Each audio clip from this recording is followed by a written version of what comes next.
Good afternoon, traders and investors. Will back here with another one, coming to you with a Monday market recap. Hopefully all of you had a very good weekend and that today you are doing very well. Now, in today's markets, guys, it was a day that was felt around the world, which started off in the early hours of futures trading overnight. Several markets across the world felt circuit breakers for their first time since the COVID pandemic. Japan and Taiwan hitting circuit breakers very early in the morning, down 8% and over 10% respectively. That culminated in an open that was also very brutal for US markets. The SPY and the QQQ opening down 4 and 5% respectively in the red in the early pre-market hours of trading, and led to one of the biggest volume days on the SPY and the QQQs since days that we have not seen since the early stages of the 2022 sell-off with that volume spike, the COVID sell-off as well, and there we have today too. It was a very volatile day, guys, and even throughout the day, we had some crazy rumors circulating, which caused the indexes at one point from the low of the morning. You take a look at SPY right here,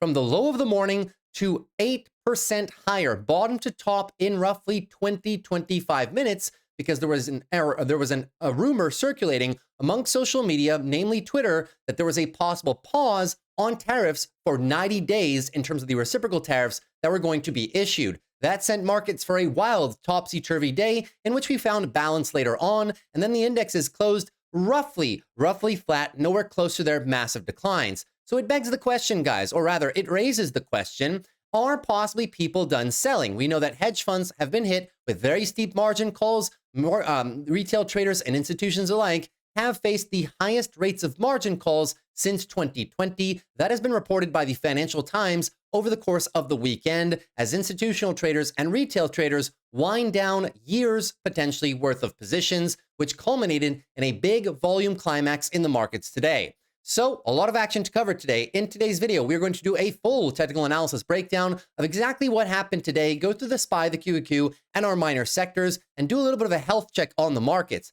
Are we possibly approaching several conditions that could mark a local bottom from the selling? Not an absolute bottom, but possibly a local bottom where there's almost no one left to sell down here? Or are we possibly just due for more over the course of this week, as we anticipate a retaliation from the European Union in terms of their own version of a step-up reciprocal tariff?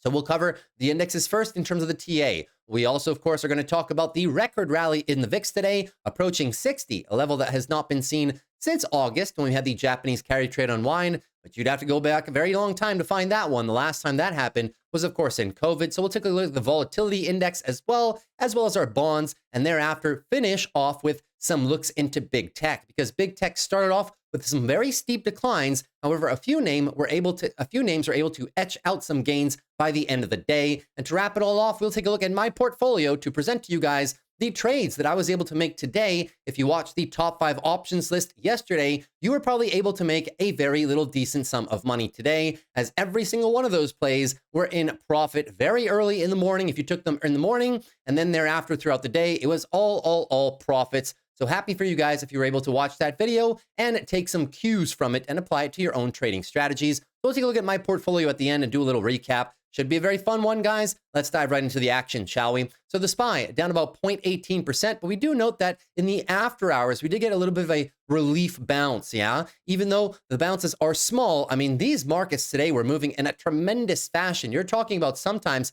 5-minute moves here, in orders of magnitude of over 1%. Every single 5 minutes sometimes. These candles look small, but I mean, like just this rally right here on the SPY, like that's a 2 3/4% move on the SPY. And even some of the smaller moves, like this little downswing right there, that's 1.25%. Sometimes you'd be struggling to find that entire move on the S&P in a day, and it's been moving that sometimes in just 15 to 20 minutes. And this has to be one of the largest bottom to top rallies that I've ever seen possibly in my trading career intraday in such a short amount of time. Just goes to show you the volatility is front and center, right? The Qs up 0.24%. They were able to reduce a lot of the early morning losses and end the day in the green, as several big tech companies did come back to positive territory. However, some other ones are still left behind. Taking a look at the heat map right here, you can see that even better to where, well, it was somewhat of a balanced day in the market, although the percentage points were not very balanced. The names that were down multiple percentage points. The names were up, they were also up multiple percentage points. You really didn't have any names that were somewhat muted. It was either rather big up or big down. Big tech, very mixed. Apple again caught up in the mix of those tariff headlines. Tesla as well, down another 2.5% there. But Amazon, Google, Meta, NVIDIA, and Broadcom supporting the pact of that semiconductor and communication services trade. Other than that, I mean, the rest of the market is fairly mixed. Even consumer defensives and the more defensive areas of the market where people have been flocking to for a bit of safety haven't proven to be that safe as of late. Taking a look at the one-day relative performance, guys, you can see the only winners of the day, oddly enough, were communication services, led, of course, by Google and Meta, and to the other side, technology, which has been one of the losers of the past few weeks. To the downside, the biggest one that was hit was real estate, second energy, then utilities and consumer defensives. So the more defensive areas of the market were oddly hit the hardest today as we continue to try and piece together the puzzle that is the rotation in the current market right now.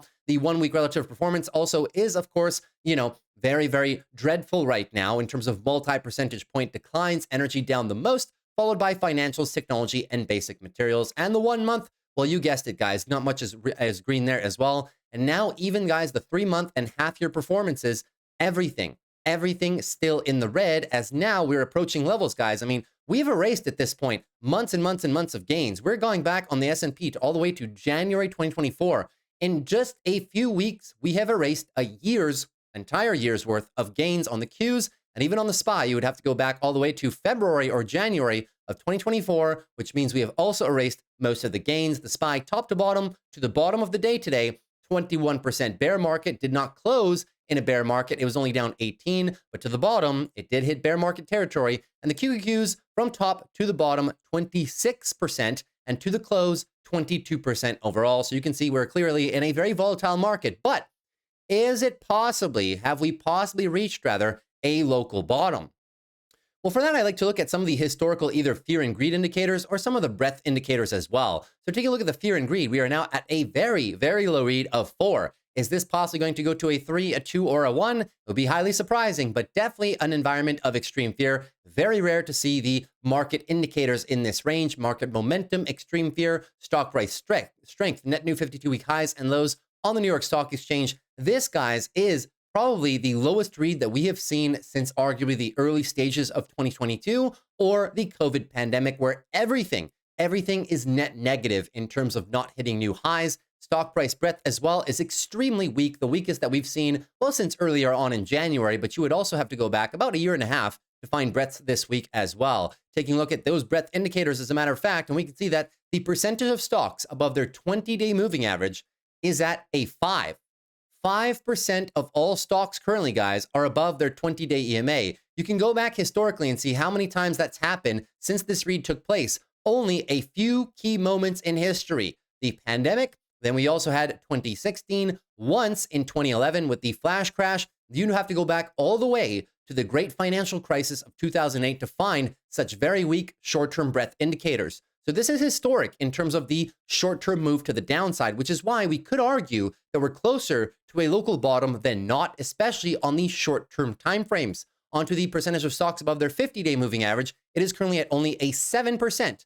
Only 7% of all stocks are above their 50-day moving average. When was that the case? Well, before the local bottom of COVID in March of 2020, December 18, which was the bottom of the tariff and Jerome Powell interest rate debacle that happened late 2018, once in 2015, once in 2011 with the flash crash, and then of course we had once, or a few times rather, for a few weeks in a row during the 2008 global financial crisis. Also historic levels of short-term oversold conditions in terms of market breadth on the percentage of stocks below their 50, and now percentage of stocks below their 200-day moving average. That is also somewhat historic. We are now at only 17% of all stocks above their 200-day moving average. When's the last time that happened? Well, at the depths of the bear market in 2022, COVID actually got a little bit worse, actually far worse. That was down to a 5. And then you had one time in late 2018 after tariff round number 1 and Jerome Powell hiking interest rates. But we could see during the great financial crisis that the overall market did pull back a lot more. So essentially what I'm saying here is, if you're looking for the longer dated moving averages, maybe the pain is not done just yet in terms of the legs to the downside. However, the short-term moving averages do tell us that, well, maybe we can do for a week, maybe we can do with a little bit of a relief rally, but that's not guaranteeing that this is the absolute bottom, right? We would have to go out on a limb and really speculate a lot to say that this is the absolute bottom of the market.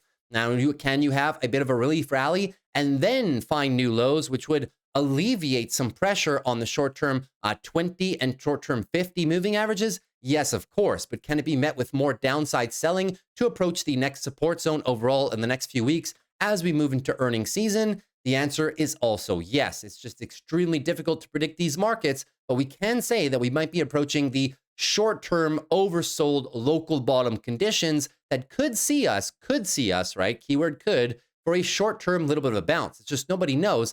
Do we go down here before we get that consecutive 2-3 days of a bounce, or does it come right away? That's what we're going to be exploring a bit more detail later on in the video too. Now, in terms of the rumor from this morning that sent the markets in an absolute frenzy, as I was saying before, right? There was a rumor by after 10:10 a.m. A headline was posted by several well-followed finance-focused accounts on X that said the White House economic advisor, Kevin Hassett, had indicated that Trump was considering a 90-day pause, China excluded, on his sweeping tariffs plan. It sent the markets into an absolute frenzy, and then unfortunately, when the rumor was dispelled, well, the markets then came down thereafter. But you can obviously see, guys, right? None of the financial data, the actual hard macro data that we've been getting, has been hitting. Jerome Powell couldn't help us 2 weeks ago when he felt that he was bullish on the economy. He could not even help us this past Friday, when he had said the same thing. The non-farm payrolls jobs report that came in last Friday also showed that there was a lot of jobs that were made, or created rather, in the month of March, contrary to people's expectations. That was not enough to save the markets on Friday. We just got overwhelmed by the China 35% tariff reciprocation news. So you can clearly see the markets only want one thing and one thing only. They want some reprieve news on the tariffs. And until that is found, or until the market is able to price in the short-term impacts of everything going on right now, it's going to be very, very tough to go on any form of a sustained daily uptrend on both the SPY and the QQQs. But can you see some short-term relief bounces? Absolutely, but we are a long way from changing the trends overall. So keep that in mind. Kevin Hassett is the same person that said over the weekend that there are over 50 countries currently negotiating some tariffs, some form of tariff resolution with President Trump right now. We also heard from the European Union today. They offered something. However, Trump did reject it in the earliest hours of the afternoon when he was giving a news press conference, right? Trump rejects European Union's 0-for-0 tariff resolution to remove industrial fees on U.S. goods. It was not everything 0-for-0, only industrial fees on U.S. good. And Trump said, unfortunately, that he was not looking at that at all. So we will keep watch on what the new developments from this will be. The European Union's formal retaliation is supposed to come out Wednesday, guys. This Wednesday should be a very big day, because Wednesday as well, we do have a few Fed members speaking, the FOMC minutes. And then on Thursday, we are presented with the CPI report, which should be showing that, the data is coming in less hot than the month prior from February. So we should be coming into a downtrend on CPI. But even if this one is a lot better than expected, guys, you can probably expect it to go a bit like last month. Last month's CPI was actually quite decent, but the markets did not care. They were too preoccupied with tariffs and with the future, which is what the market should be doing. The market should be forward-looking and trying to price in future expectations of inflation, maybe not so much focusing on what has just happened in the past, because at this point, right, the catalysts for future inflation have changed with the change in economic policy. So now let's get into the technicals real quick.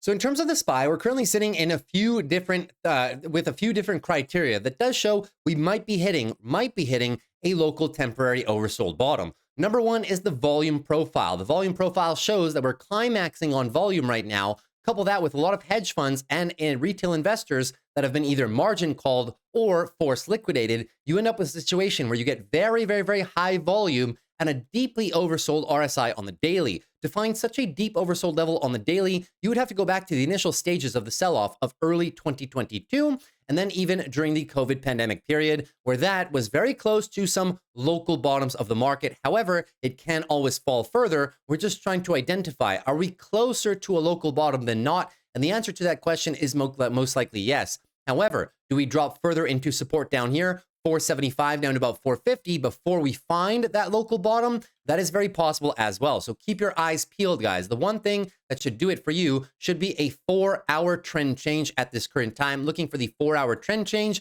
means that your daily bounce is most likely underway. And then as always, we measure the size of the recovery bounce to get a sense of whether or not the bulls have it in them to start a new daily uptrend and possibly start clawing back some of these weekly downtrending losses. They have a lot of work to do, guys, on multiple timeframes right now. So we have to really take it at the face value of what we're looking at in terms of the trends. Everything is in a downtrend right now. The monthly has lost the monthly uptrend, not in a downtrend yet. That would be lower high and lower low, similar to what we had back there. But on the weeklies, guys, this is a clear weekly downtrend with support below, and on the dailies as well. Well, of course, we are still in a sweeping daily downtrend from the tariff highs all the way to down here.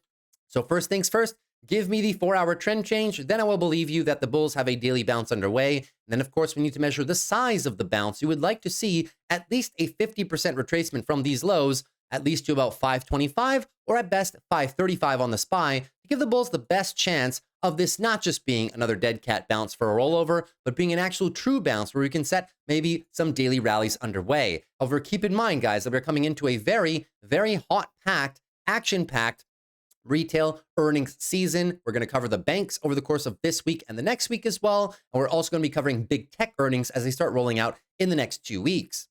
The first of which, of course, are the bank earnings coming up this Friday. So it should be fairly interesting. Another earnings season about to be underway. So tons of volatility catalysts, the CPI, the EU's response, Trump possibly stepping up the tariffs against China to 50% more. That was announced as well this afternoon. It's going to be a very action-packed week, guys. The best thing we can do is play the volatility. Moving on to the Qs right now, 0.24% to the upside with another percent in the after hours. And same concept, daily downtrend in full control by the bears, currently below the resistance area, 450 down to 420. Battle, big battle, trying to save this as support. But if we do break down below, we're going even lower, 400 down to 370 overall should be the mark. And that's crazy, guys. That's all the way to the fall 2023 highs and also the highs of the 2021 market. It's been a very brutal sell-off so far. The oversold conditions are very front and center in the markets right now. Very high volume spike as well. Lets you know the bottom is definitely closer than not, but it would be foolish to call this the absolute short-term bottom.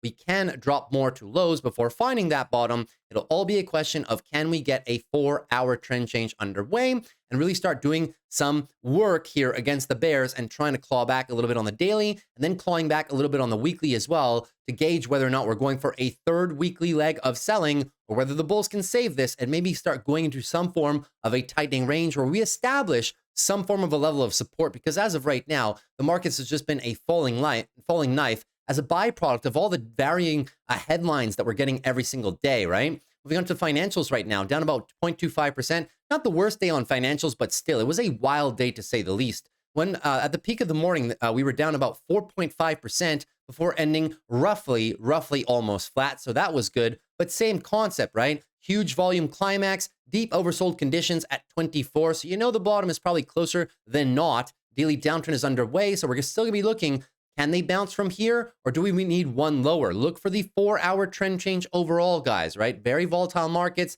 If we do drop one level lower, 41.64 down to 39.81. Those are the lows of June, the past summer of 2024, but also the highs of the markets in 2021. So you're coming up onto some very big levels across everything, right? Most of these, the SPY, 200 weekly EMA, the Qs, 200 weekly EMA. It very rarely tests the 200 weekly EMAs. And when we do test them, sure, we always get a bounce. It can then roll over beneath them, as we did see in 2008 as well. But it is usually a first large area of institution buying pressure points, and the XLF is just a little bit too far away to trigger that just right now. That is 39.29. That would be another 10% drop on financials, but even financials, guys, right? They, top to bottom, almost a bear market as well. They were down about 19.5 before retracing, ending the day, or rather ending the peak to bottom right now at about 19.5%. Moving on to XLV right now, down about 0.6%. And XLV, we knew that this was a pattern that we had to look out for, right? It was a very clear, I mean, now you can see it, right? It was very prevalent before, but now hopefully everybody can see it, the head and shoulders pattern. The XLV has also cracked below its 200 weekly EMA, which rarely has happened, guys. The last time it happened, well, of course, it was during COVID, but prior to that, you'd have to go back to 2011 or then the great financial crisis all the way back there, unfortunately. Coming into deep support lines right here, which is still this area as a whole, 140 to 126. I know it's a wide range, But keep in mind, guys, this is literally like a 3-year range of accumulation. So it's going to be tough for the bears to get through that one in one clean shot, but they're making quick work of levels, every single day right now. So daily downtrend is very obvious. We'll be looking for that 4-hour uptrend formation to conclude. Okay, more than likely, we do have a local bottom set. Then we look to the bulls to see how much of this damage can we reverse, and can we possibly get a weekly nice bounce underway. Still, we are in a weekly downtrend, so we need to start everything from scratch, guys. As of right now, everything is just waterfall drops across the board. Moving on to the SMH, so semiconductors, the actual best performing sector of the entire day, 2.27% to the upside, but it was not without pain first, right? So down about 6.45% from the lows of Friday to the lows of today. Yes, this tiny little move right there was almost 6% before retracing a lot of that bottom to where we are right now, 8.5% recovery. Similarly, they also have some form of a volume climax, deep oversold conditions. The low of the days was a 22. You'd have to go back a very long time, pretty much back to 2018 to find levels such as these, right? But we are not near any big levels of support just yet. You can argue that the levels back in January of 24 are acting as some sort of an area of congestion, but truly, the biggest level of them all are the 2021 market highs and the highs of the fall of 2023, that consolidation zone. But we did reject from the 200 weekly EMA. Pay special attention to these 200 weekly EMAs. They really act as a very hard area of rejection. It doesn't mean we cannot go below them. It just means that the first touch is usually met with a heck of a lot of institutional buying. And that's been the case. You can go back on this chart. It's been the case all the way. This is 2015, all the way back to 2011 as well, right? So that is why you got the first little bounce right there. But who's in control of this chart? Well, of course, it has to be the bears, right? Weekly downtrend is underway still. The daily time frame too is daily oversold, but we'll be watching for that bounce. Keep an eye out for your 4-hour trend change. If we can get that into tomorrow, you're not going to be looking too bad at all for a little bit of a daily recovery. But to call this the absolute bottom of either this entire market cycle or even locally would be a bit misguided, because we do not have any confirmations on the trends just yet. And we know that's a very headline-driven market, right? They can embark on a bit of a recovery, and then if the European Union sanctions are a bit too hot, or if China comes back with something else, or whatever the case may happen in the next few days, well, we might just actually come down and hit into this very large support area, which I'll remind you is 160 down to around 140, top to bottom right now. I mean, from the top to bottom, you'd be looking at 40%. From the resistance range that the bull struggled with for 6 months, down about 33. Moving on to the Russell right now, down about 0.9%. Same thing, guys. Volume profile climax right here, and we are coming into a very, very large area of support. That area of support on the weekly time frame right now is roughly 180 down to roughly 170. It is the bottom of the market of all of 2022, and we have really made quick work of all those levels in the interim. Top to bottom right now to the bottom of the day was almost 30% on the Russell before closing in or around 26.51. So it's a race between the Russell and the QQQs to the absolute bottom, who can fall the most in the fastest amount of time, I assume. Keeping in that in mind, the weekly is now oversold, and the daily oversold conditions are also quite prevalent on this chart at a very low read of 23. Keeping that in mind, if we are looking for a bounce, you're watching for your 4-hour confirmation for the trend change, because the hourlies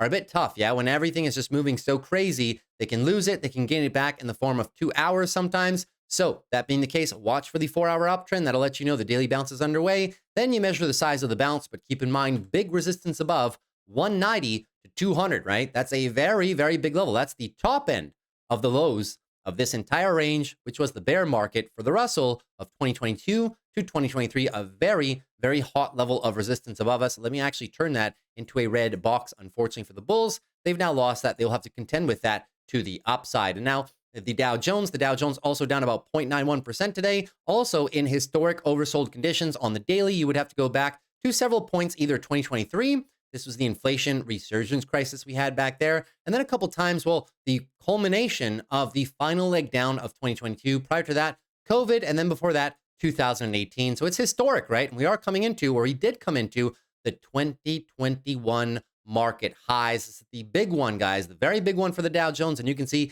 we reacted promptly off the bottom. But at one point today, the Dow Jones was down almost 4.5%. Usually one of the sectors that, drops the least in terms of intraday. However, this one was also affected by the tariffs too. Daily downtrend is clear as day, trying to get a bounce underway, but monitor those 4-hour time frames. All these 4 hours, by the way, are in absolute crush conditions, right? So you can go from some swing trades now, guys. The swing trades on these indexes would be the entries, unfortunately, have to be here. The stops are below the low. Then you're kind of targeting the tariff high. So it's a very wide swing trade, but swing trading in this market environment where any headline can change the tone of the market pretty much in 5 minutes. Any swing trades, guys, are very challenging even in this market environment. Hopefully you've been doing well. If you've been finding a lot of success, that's amazing for you. I'm very happy for you. But for a lot of people, right, they either love trading with volatility or they absolutely hate it. So keep your eyes on those levels for the Dow Jones.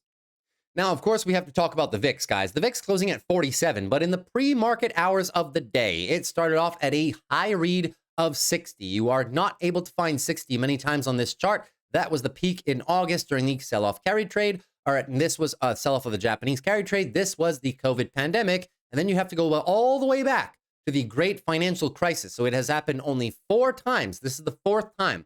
However, I will bring your attention to the following fact, guys. This is a weekly chart for the VIX, yeah? It doesn't mean that this necessarily marks a true local market bottom. The volatility can stay high for weeks and weeks and weeks. It does not need to collapse in one single day, as we had during the week of August overall. You can see that COVID, the volatility stayed high even during the bull run expansion after COVID. With all that free money, the money printer from the Fed turned on and 0 rates, we held on the VIX between 25 and 35 for almost a year's worth of time. The same thing happened in 2011, where we're standing in this zone here, guys, from 28 to 40 for how long? Well, this is literally 155 days overall. And even here, during the great financial crisis, from the moment of time we cracked 30 all the way to when we got back under 30, you can see, guys, this is literally almost a year's worth of time. So the VIX can stay high as long as there is still a macro overhang, above these markets right now. So I'm not expecting a very quick retracement of the VIX overall. It can be somewhat sticky at the higher levels. And then even when it comes down, probably the new normal, unless all tariffs are removed, because we now know that's what the market wants, right? Unless all tariffs are removed, we're probably not going back to sub 20 very soon. So we'll keep an eye on this. It is amazing for selling options under the market with a high VIX right now. But if you're trying to go long options, long calls, long puts, and you're not day trading, or you're not using in the money contracts, or very far out of the money contracts, it's very tough to make money, right? On long calls, long puts, because sometimes you can be right on the direction, but the price won't go up because you get volatility crushes sometimes throughout the day. So be very careful with your day trades. Probably better off if you're not too familiar with options, you're struggling, maybe just go back to shares, right? Moving on to the bonds right now. So take a look at the 10-year, guys. This was a very strange, right, chart and very strange price action overall. During the tariff sell-off of Thursday and sell-off of last week, we saw the 10 and 20 years yields plummet as people sought safety as a rotation from equities to bonds. Why were they up today? 5 and 5.18% respectively. Well, it has to go with the nature of these long duration bonds. Who buys them? Because they're not buying the TLT, right? When institutions and governments alike buy into these bonds, they're agreeing to lock into their money into these instruments for 10 or 20 years, and they want a certain interest rate. Now, this goes in line with supply and demand for risk premium in the credit market, meaning that if you are not thinking that the US is as predictable as before or as safe as before as a long-term bond investor, as an institution,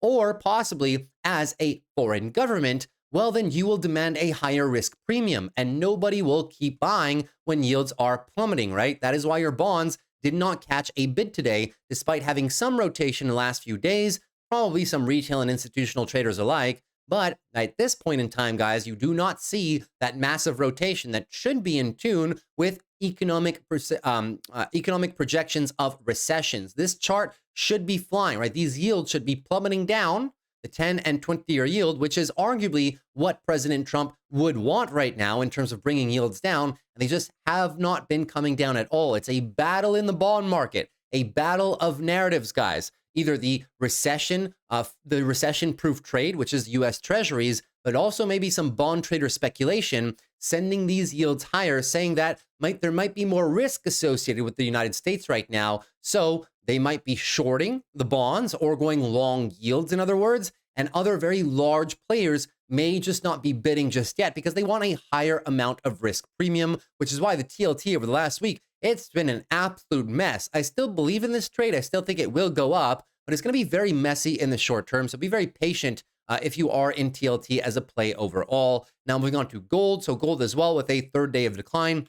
This one is now just moving in line with the rest of the asset market. I was talking about this, guys. It's not me, it's history, right? You just have to go back in history. If the premise is that we're going to have a bit of an economic contraction, I'm not calling for a recession. It's too early to tell. If we are going to go into an economic contraction and or a asset off move in the markets, well, gold, unfortunately, does get dragged down into that mix. You can see it in 2022 when gold went down, when the rest of the asset market went down. You can even see it during the early stages and late stages of the great financial crisis, and many times in between. Even during COVID, the initial sell-off, even gold went down too. Gold is not an asset that only goes up when times get rough. When people want to sell assets to shore up cash, they will sell gold, especially after a miraculous rally such as this. So daily uptrend has now been lost. This opens up the door for the bears to set a lower high into above resistance, which is 3,030 up to around 3,000 flat, using those EMAs as some resistance points and maybe going lower. If they go lower right away, which we tapped into right now,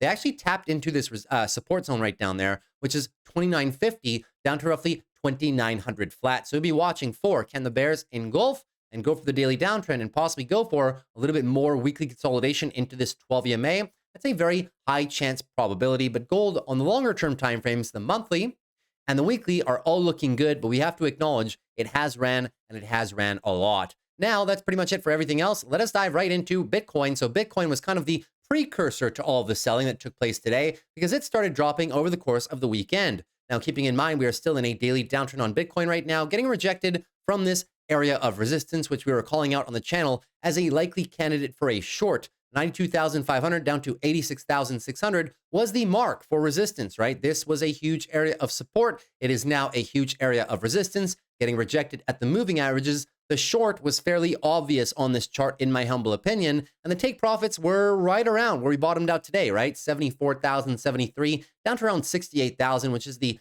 top end of the resistance of that market from all the way back in 2024 overall. The weekly bears still remain in full control of this chart overall, looking for the lower lows. I still do feel that this could be a bottoming out zone for Bitcoin. So even though Bitcoin had a nice bounce today, even any further bounces, guys, without a confirmed daily uptrend at this point is just speculation. The bears remain in full control of this chart. And now moving into big tech. So moving on to big tech, we're going to start off with Apple. And Apple has been the subject of many hot headlines as of recently. At one point down today, over 6% again, because it is front and center in the tariff news. This news came out just a few days ago at this point. Apple's iPhones, at least the top tier models, could cost up to $2,300, up from roughly $1,600 because of the result of the Trump tariffs against several of the countries in which Apple does business. That has resulted in Apple over the course of the last few days, guys. They flew 5 flights full of iPhones from India and China in 3 days to beat the Trump tariffs overall. And of course, we also have Apple plans to source more iPhones from India as a potential tariff fix overall. So Apple's been doing the best they can with the cards that they've been dealt, but it has impacted their share price significantly overall, as now the bears remain full control of this chart right now. Apple daily oversold conditions 22, and we did a fantastic trade on Apple over the course of the morning, guys, which is still pretty much live for the rest of the week. If anyone's interested, I'll show you that at the end of the video, of course. We are now approaching the lows of 2024 and the highs back there of 2021 and 2022. 200 weekly EMA acting as a nice area of defense, and now weekly oversold 30 on the RSI. The last time that happened, you'd have to go back all the way to 2018, where we also had confluence. Notice the 200 weekly EMA has been acting as an area of, very good price support for the bulls. You couple that with a very large support area, and you could end up with a very decent area to be basing some swing trades out of. As of right now, though, the bears remain in full short-term control of this chart. Still no clear defined short-term hourly trend changes overall. They're trying for it, but it's still not there yet. But Apple looking like a prime candidate for a bit of a bounce. Even if that bounce does come, it can and could be short-lived, right? Keeping in mind, we did try to bounce up into here. This is 200 down to roughly 185, and that's pretty much the resistance highs of the 2023 and 2024 markets overall. So Apple's been having its host of problem with the tariffs, but it did not start in a good place to begin with. I was reminding you that Apple trades at a historically high valuation of a 27 at 200 forward price to earnings ratio, which now should be around a 25, and was trading at a very high PEG ratio because EPS growth rate is just not what it once was, and the revenue growth rate as well is just not what it once was. So Apple still has a lot of risk, a lot of security-specific risk, but is coming into very juicy buying territory right now. If you're a long-term investor, it was down almost 32% from the highs in such a short amount of time, right? So it could be interesting both for some swing trades, but also some nibbling for long-term portfolio purposes. Moving on to AMD, another stock that was down today, 2.47% to the downside. Now, AMD is also daily oversold. It is also weekly oversold. The last time it was this weekly oversold, you'd have to go back a very long time. You'd have to go back to 2014 or 2015 to find AMD in such oversold conditions. Now we're coming into the final zone, the big one, guys. The lows of 2020, the lows of 2022, and now maybe the lows of 2025. We'll find out. 82 down to 65 is that whole support zone for the bulls. And overall, we're just in downtrending mode in every single time frame you can possibly look at. Daily downtrend, we'll be watching for the short-term trend changes, but the bulls have been playing defense in this zone. I need to see a sizable bounce and get a daily uptrend back so I can then evaluate, is the weekly downtrend selling finished? Are we possibly looking for a engulfing move or a weekly trend change, similar as the bulls tried here? Maybe. But as I always say, guys, a bounce is always nice, but if it's not followed by an absolute trend change, you cannot over-position long right now. It should be nibbles, both for swing trades and for long-term portfolio purposes. AMD is still remaining very, very cheap, one of the cheapest stocks on this entire list. You may love it, you may hate it, but the thesis still is quite clear, even though they do have a host of problems ahead of them, such as export restrictions towards China. Their EPS growth rate should still be fairly good, and the revenue growth rate as well should still be fairly good. The risk to reward profile of this stock is still quite attractive, but as with any stock in the markets right now, you cannot say there's zero risk, right? But you are buying it at a very fair valuation in my mind. Now, moving on to one of my favorite stocks in the entire market, Amazon, up 2.5% over the course of the day, but it was not always like that. Amazon at one point today, from the lows of Friday, was down over 6%. Huge move on Amazon from the lows of, let me just turn this pre-market off because sometimes it messes with the analysis, yeah? From the bottom of the day to where we closed, 8.3%. I know it doesn't look like much, guys, but that was a huge move on Amazon. Opened up some amazing trades that I was talking about yesterday in the top 5 options video. That being said, daily downtrend is still well underway. We are now cracking into the zone of support, very close to that infamous 200 weekly MA. I'm not saying it can't go below, but usually when you get in or around it, it does, or it is rather, a good candidate, prime candidate for a bit of a bounce. Now, Amazon as well is contending with its previous 2021 highs overall. The valuation on Amazon right now is quite manageable at roughly a 28 forward price to earnings and a 1.4 peg, keeping in mind their growing revenue and EPS in a fantastic fashion overall. When I ever find stocks that are back to years ago's worth of pricing, I like to look at the fundamentals. Are the fundamentals better or worse than they were at that time? Look at net margins. They're now at 9%. Back in 2021, they were at 7%. Looking as well at, you can look at free cash flow. We can look at that at the end. EPS, is it better or worse than back then? Well, expected for 2025 is supposed to be roughly double of what it was back in 2021. And in terms of the revenues, they were 470, and now this year slated to be almost 700. So the company has been improving its fundamentals, but somehow still has the same share price as back then. That's what I like to call some sort of a time machine anomaly in pricing, and could be a very attractive opportunity if you're looking to build a position in Amazon for one of your long-term portfolios. Down 27% off the highs into Confluence, but we know who's in control. Should be obvious. It's the weekly bears. We are still looking for some form of a daily trend change. So we'll see. Is this the actual bottom on Amazon? Does it have more to go? Well, one thing's for sure, it is encountering a lot of price support by the bulls. This has now been a couple days where the bears try to plow into this area and the bulls are saying no. So I've also been nibbling on Amazon and placing a few trades on this one as well. I like the company overall, but we cannot be so naive as to say that this is going to be the absolute bottom of Amazon for this cycle, but I am a net buyer in this area. It's a very juicy one to begin with. Moving on to Google right now. Google also up 1.02% on the day. Google's valuation is one of the best in the markets right now at under a 17.5 price to earnings on a forward basis and a 1.16 peg with fantastic free cash flows, fantastic net margins as well. But none of that matters. Just as some stocks rally to the absolute moon and nobody cares about the fundamentals, well, now nobody cares about the fundamentals to the downside. It's all about tariffs and Google pulling in to the 2022 and 2021 highs right there, and very close to its own 200 weekly EMA. This support range finishes pretty much at the 140 mark overall. We'll see if the bulls can play better defense and salvage this area overall. Daily downtrend is still quite pronounced. Daily oversold conditions as well, and weekly on the verge of being oversold too. So all these stocks look like they're trying to find some sort of a local bottom after this last 2 weeks of disastrous price action, but cannot say that that's in place until we get a confirmed daily uptrend. So we'll be on the watch for it, but I do like buying Google down here, guys. I think it's incredibly cheap for the forward prospects of the company. It's just uncertainty is high, so we have to go very small for our nibbles, or if we're writing puts, you got to be significantly, and when I say significantly, I mean significantly below the markets, especially with high VIX. You may as well do it, right? Moving on to the Meta right now. So Meta up 2.25% pretty much on the day. We know that Meta is quickly moving down into its support range, which is wide, 531 down to 450. But this has been an area that the bulls kind of played within for about 3-4 months back in 2024. So it should be a very big level that we're going to keep a watch on overall. Now, Meta is extended from its own 200 EMA, which would be down to 400. The valuation of Meta down here is actually quite manageable, right? At around 530, 515, give or take. It's around a 21 forward priced earnings and a 1.62 in terms of a PEG. That is pretty good with a 3.6% free cash flow yield. And Meta has been improving its fundamentals in a fantastic fashion, but we know that uncertainty around this company is all going to be about advertising spend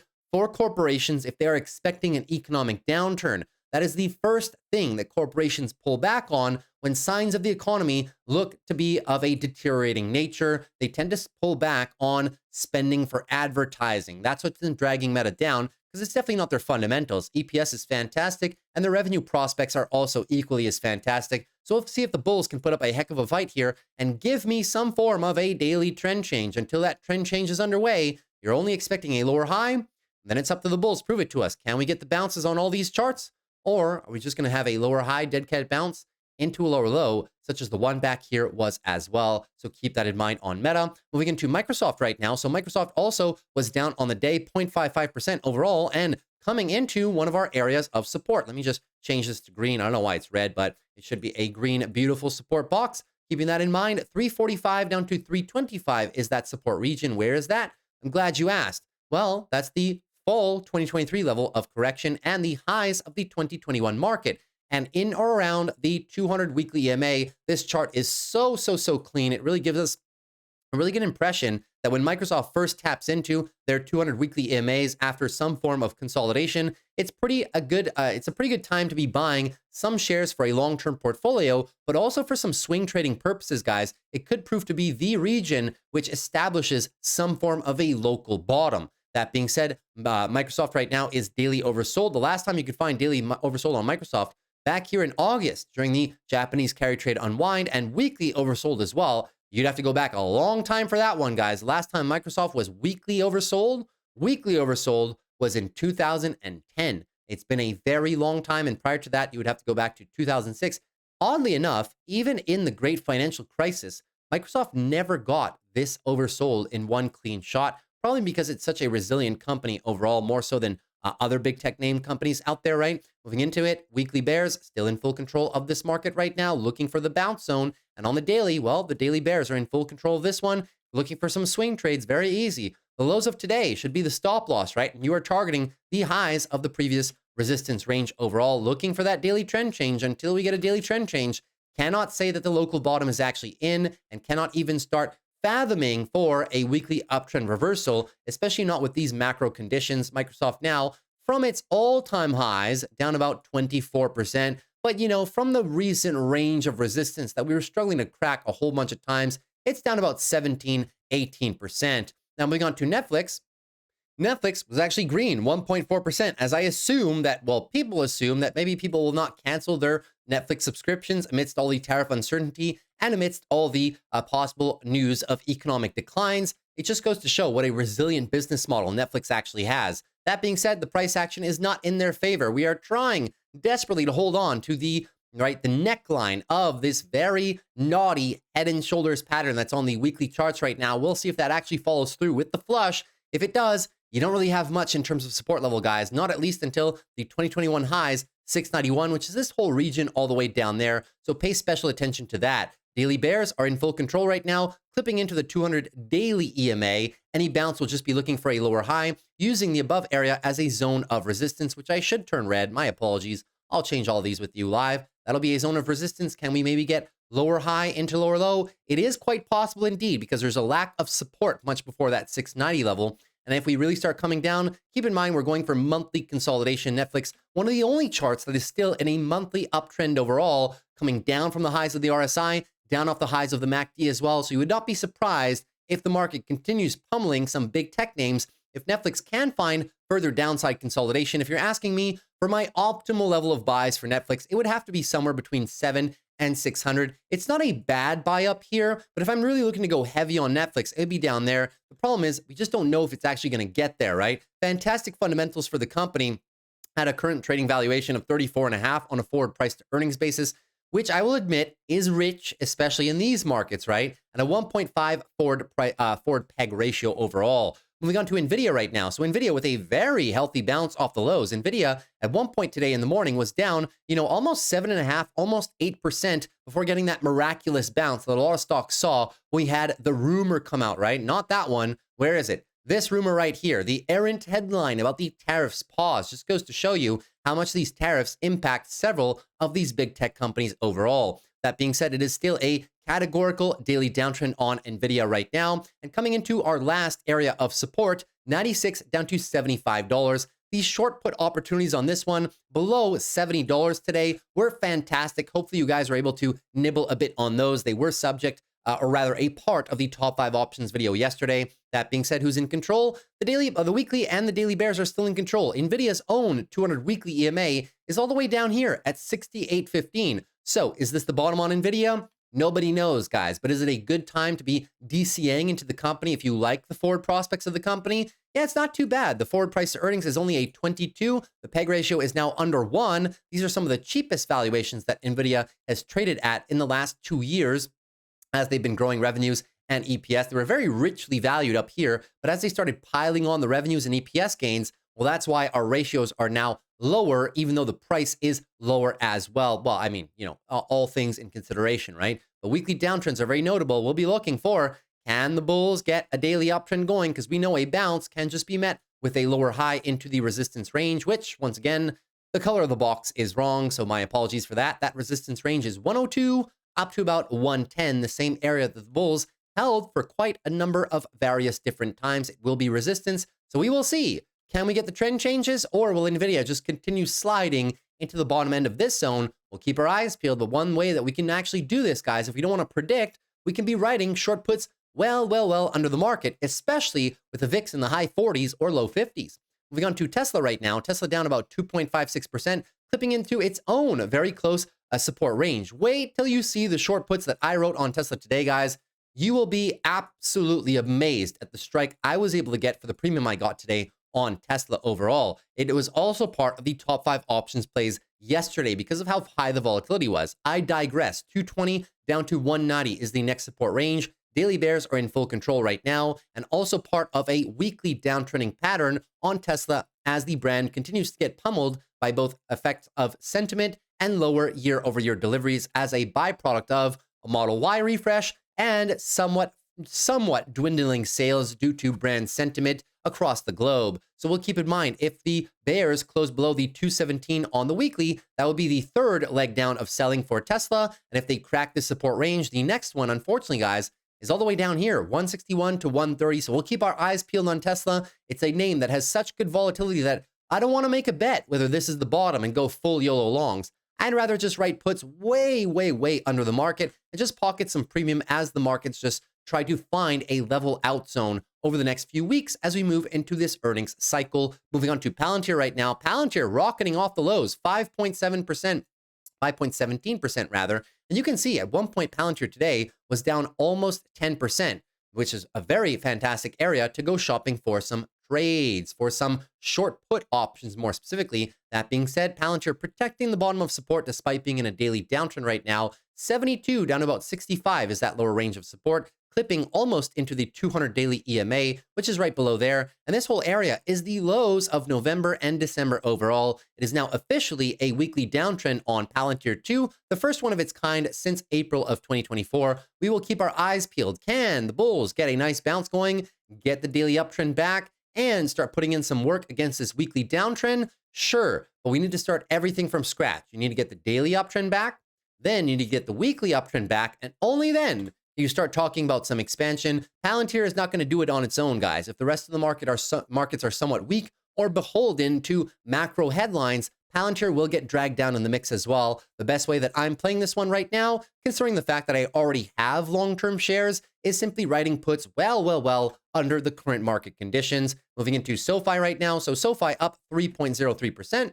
However, as with every other chart in this pretty much list, we are going to be looking at a daily downtrend, a very significant one, as we've now cracked the lows of $9. We protected them, right? It ended up 3, but at one point this morning, it was down almost 10% respectively as well. Fantastic buying opportunity if you're looking for some long-term shares for a long-term portfolio to nibble a little bit. Not a bad buy for SOFI right now, trading just under a 40 price to earnings at 986 and a 0.76 peg on a forward basis because they're growing EPS so fast. They're growing revenue very nicely as well, and the company's now net margin profitable. That being said, at the end of the day, even though it's a digital bank, it is a bank. And when we're talking about economic downturns, financials don't usually do so well because there's credit risk associated with their clients in terms of default percentages, yeah? That being said, the weekly downtrend is also fairly clear on this chart, and we're clipping into the last line of defense, which is now 9 down to $8. It's a whole range, right? This is the actual range, the IPO and the tops, but it does go a bit deeper, all the way down to roughly $8. I'm a big fan of buying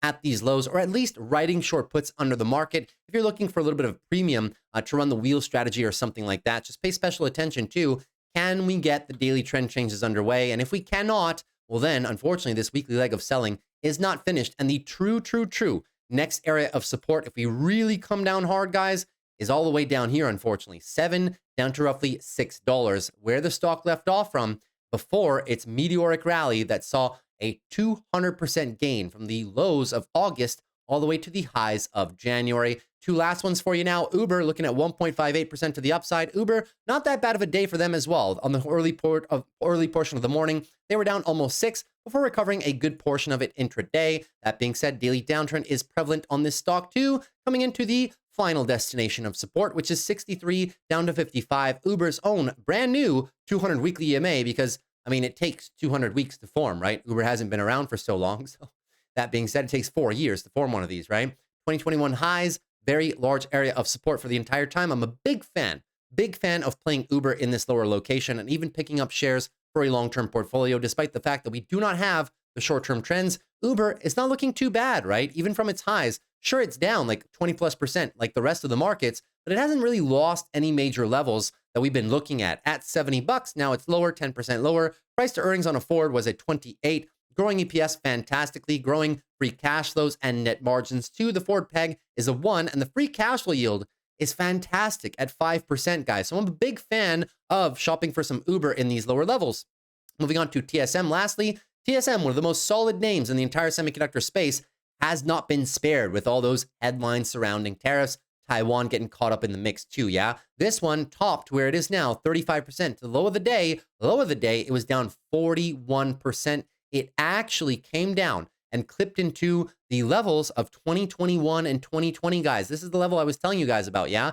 It clipped into it barely, 133 to 115. I mean, if you haven't been a fan of buying TSM here, or here, maybe you can consider it at the same price that it was back in 2021. Why does that matter? Well, because the fundamentals of the company have gotten much better. The net margins back then were 37. Net margins now are 40, and they're also generating a substantial amount more EPS. Look at this EPS difference, right? $4 per share, and now on a forward basis, double to over $9. Revenue back then, $57 billion, now double at 112 billion, right? So these are time machine prices, guys. And if you're a fan of TSM for a long-term portfolio, it would not be a bad opportunity to buy this company or at least nibble on this company down at these lower levels. That being said, you know who's in control already. The daily downtrends are in full control for the bears right now. Daily oversold conditions too. We might be looking for a local bottom to form in this low region right there, which was also, funny enough, the local bottoms of the August Japanese carry trade unwind, very close to the 200-week EMA, excuse me, around 130. So we have confluence in this area. We know it's confluence, right? And the forward price to earnings now at 146. Well, it's going to be roughly 10% lower than this. So call it what? 16 on a forward price to earnings? That's cheap.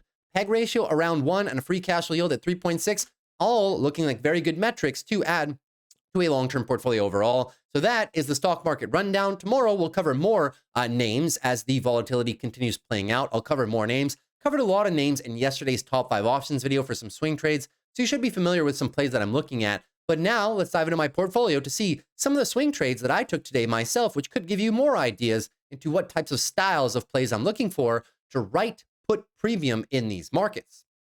So here's a list of trades in terms of the long-term or in terms of the trading portfolio here, guys. As you'll see, that it respects the strategy I was describing yesterday in the top 5 options video list. I am going for the most cutthroat options that you've possibly ever seen in your life, and I'll describe them as following. These are all new positions for the most part. Apple, we wrote the 125 puts this morning for 77 cents. 0.5%, so far below 3-4 standard deviations. These are like 96, 97 delta plays, or rather that's the call side. The put side would be like a 3-4 delta. Absolutely crazy. AMD, $60 puts for Friday. All of these are weeklies, 25 cents, almost 0.5%. Amazon, 125 puts, 47 cents, between the 0.25% rule and the 0.5% rule I was describing. Most of these plays are up. We took them all in the morning. Baba as well, 65 put, guys. How much of a drop? These drops would be crazy if filled by Friday. Baba, from there to my strike of 65 by Friday, you would have to drop 38%. That's the benefit of a high VIX, right? 52 cents we got on that one. It's already moving in our direction. And by tomorrow morning, you know, a lot of these will probably be straight worthless. Another one we did is a roll down on an ELF credit here for about a $62 call. We had the 66 for Friday, rolled down to 62, collected about 35 cents in excess premium. This is just the total value of the roll, but the excess credit premium was about 35 cents. We also wrote the Hood $18 puts early this morning. That would additionally be a drop, guys, on Robinhood from where it was when I wrote this contract, yeah, down to 18. That was like 40%. Can it get there by Friday? Maybe, but I dare them to fill me down there. I dare them. It would be so juicy. Nike, $42 put by Friday as well. We did not clip the low of the day, but it's fine. As a matter of fact, we did clip almost the low of the day. It was down about this level right here for the Interactive Brokers close is not correct. This premium is actually up 33%, as you can see on the right here. So we clipped almost the low of the day, almost when it was 5.5%. It went down to 6, but even Nike, 42 put for Friday, guys. I mean, that's crazy, right? Even for Nike, I'm looking for the most cutthroat option prices that I can possibly find with the high volatility. That would be 25% on top at that time of another drop of 5% that I already had intraday. Crazy prices, right? So we got some very nice premium, 0.5% there as well. I still have these ongoing right now. The Palantir 45s for Friday.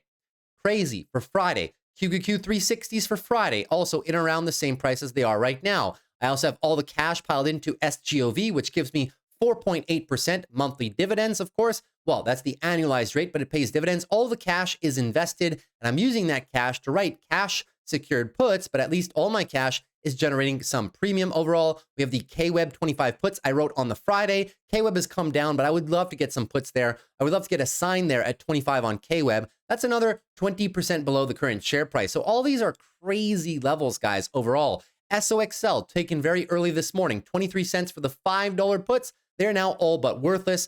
SVXY, short VIX, tiny starter position that I got today in around VIX 49.50, or actually about 49. I got this one. It's currently up a little bit. We'll see. Very tiny position, guys, because I know the VIX can spike more.